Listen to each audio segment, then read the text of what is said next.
Welcome to Dunster. The National Trust look after it now. It is far too large for one person to look after it, so I passed it over to them back in the 70s. In medieval times, the inner hall was known as the Great Hall and is where everyone lived and ate together. The only trace of this lifestyle is the fireplace in front of you. Salvin built this, perhaps to replicate the original, and put William de Mohun's coat of arms above.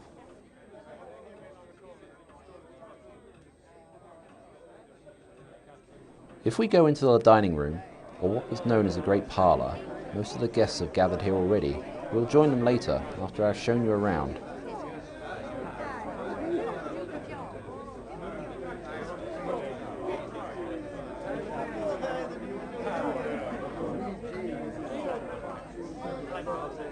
As the Great Parlour, my ancestors used to receive guests here. The portraits by the fireplace are of Colonel Francis Luttrell and his wife Mary. The double doors facing you lead into what was the withdrawing room. Just before Salvin's alterations, it had been also used as a library.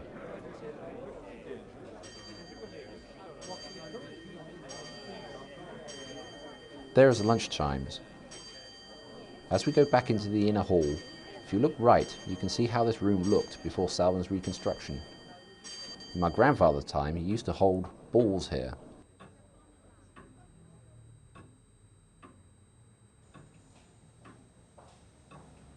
This is the outer hall. In my grandfather's time, it used to be what was the little parlour and steward's room.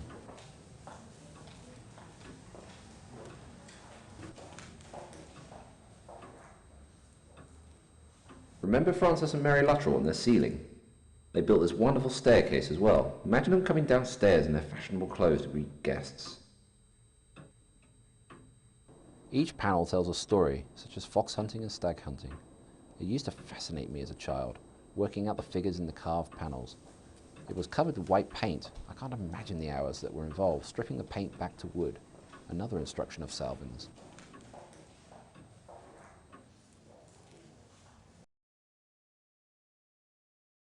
This is the morning room, and it isn't as grand as the rooms downstairs, unfortunately.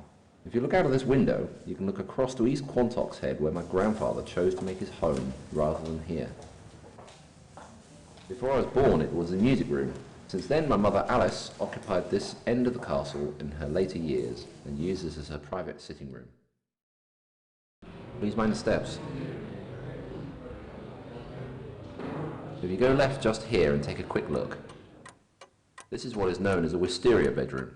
The embroidered red silk counterpane was made by one of my predecessor's wives, Mary Drew. Very pretty, don't you think?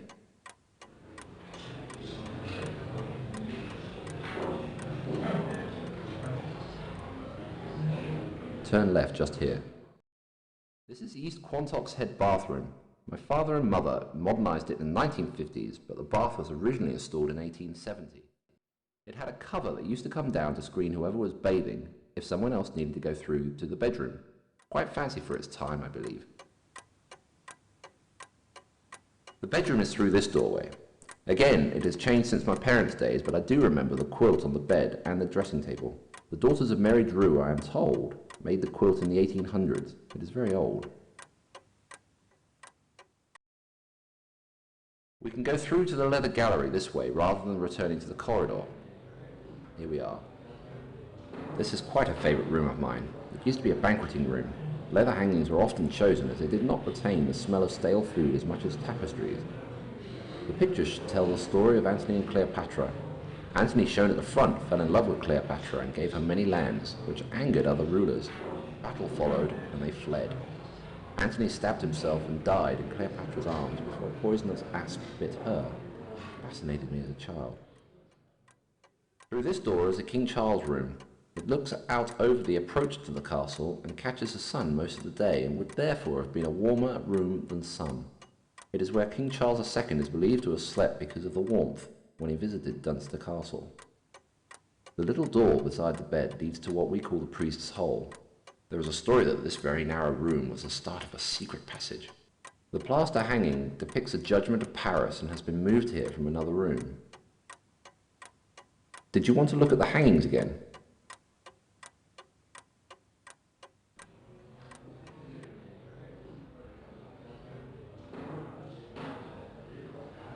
You can go back downstairs here. It isn't anywhere near as grand as the main staircase, and used to be used by the servants to bring the food up to the banqueting hall from the kitchen.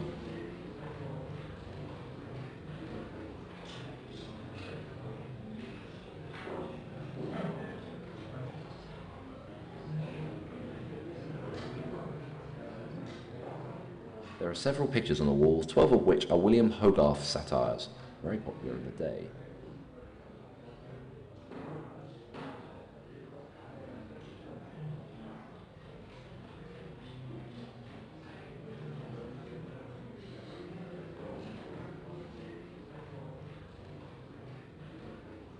At the bottom, please turn right.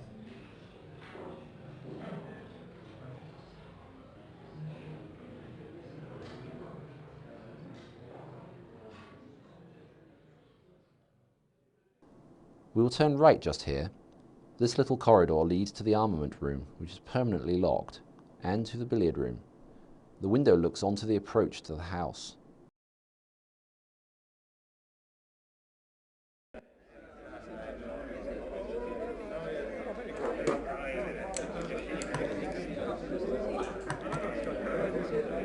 I learned to play billiards here with my grandfather. The males in the family often retreated here after dinner. The columns have been moved here from the inner hall during Salvin's remodelling. The billiard room was originally the kitchen, hence a big fireplace. Can you imagine the length of time it took getting the food from here to the dining room? No wonder it was moved.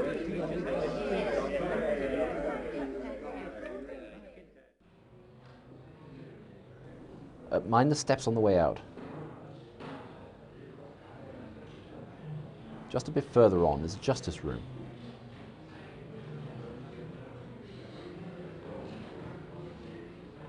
This is where my great-grandfather conducted all his business. He was High Sheriff and Justice of the Peace in the area. He used to interview the tenants and servants here.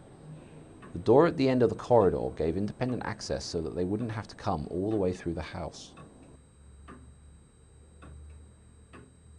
Immediately opposite are a few steps leading up to the library. This is my favorite room. This room is one of the only rooms in the house where the original color scheme still survives. If I remember properly, the sofas are still the same red leather, but have been covered in this loose chintz covers to protect them.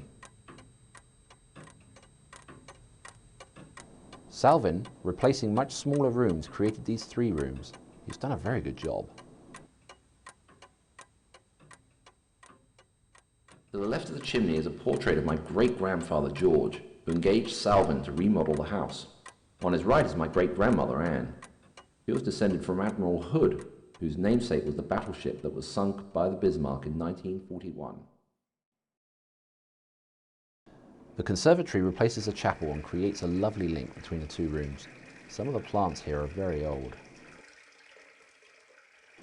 The whole of the wall on the left is mirrored, creating the illusion of a much larger room.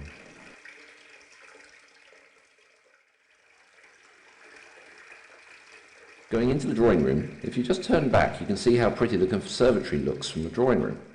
I used to find it very relaxing looking at all the greenery and listening to the sound of the fountain. The drawing room did not used to exist. It has been totally created by Salvin, forming part of a large new tower. It is here where all the ladies meet to have tea, while we went to the billiard room. There is a lovely French bracket clock against the wall. It is this clock that you can hear chiming throughout the house. Which reminds me, we better go on and join the others for lunch.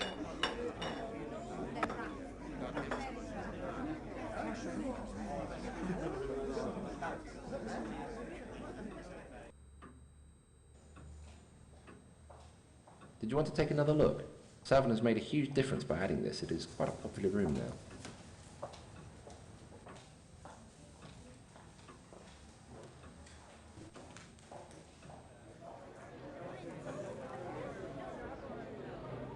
This is the outer hall. In my grandfather's time, it used to be what was the little parlour and steward's room. Ah, there's a doorbell. If you'll excuse me, I will just go and answer it. If you would like to make your way to the dining room, I will join you in a minute.